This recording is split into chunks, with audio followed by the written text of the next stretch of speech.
وَلَنَبْلُوَنَّكُم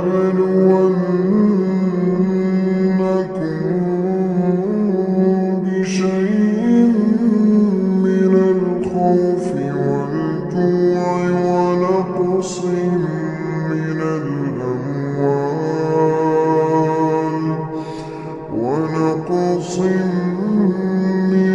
الْأَمْوَالِ وَالْأَنفُسِ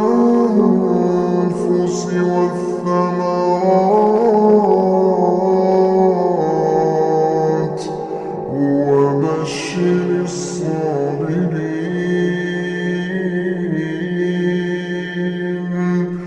وَبَشِّرِ الصَّابِرِينَ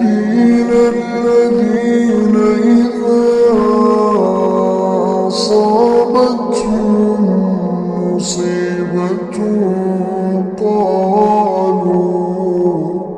قَالُوا